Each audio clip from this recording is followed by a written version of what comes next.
We move to the United States, where thousands of protesters across the United States took to the streets on Saturday, voicing opposition to President Donald Trump's policies.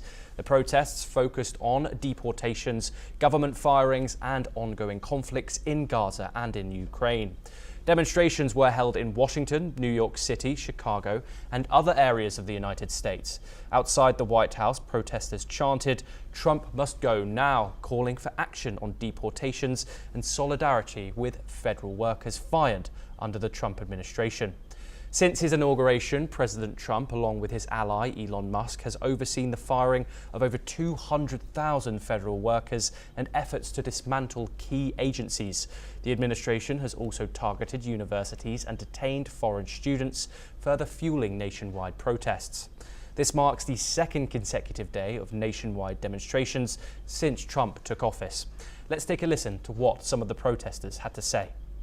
Due process.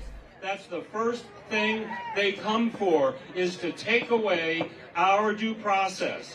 And if you folks think here today that you're safe, they're just coming for the weak, the powerless, the students, the immigrants.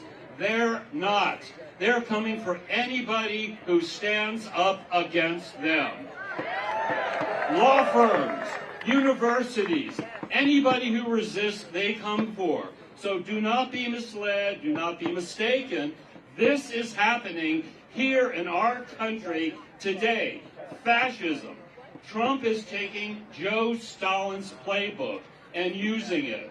So let's not kid ourselves. Let's be real about the task at hand, about what's going on.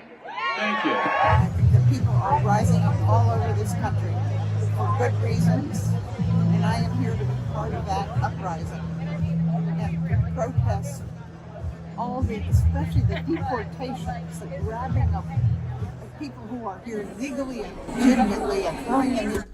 More news on the Trump administration. 3 former senior advisors to Defense Secretary Pete Hegseth were escorted out of the Pentagon over what they called baseless attacks following an investigation into information leaks. Dan Caldwell, Colin Carroll and Darren Selnick were among 4 officials from Hegseth's inner circle who were removed this week. In a joint statement, the 3 expressed disappointment in how their service ended, stating that Pentagon officials had slandered their character. They also said that they had not been informed about the nature of the investigation, its status, or whether the alleged leaks were ever truly investigated. The Shape Cup comes less than 100 days into the Trump administration, which has already seen controversy within the Pentagon, including the removal of senior staff and orders to purge content promoting diversity, equity and inclusion. Additionally, last month, Hegseth revealed that the Pentagon's intelligence and law enforcement arms were investigating leaks of national security information, triggered by reports about Elon Musk's potential classified briefing on war plans with China.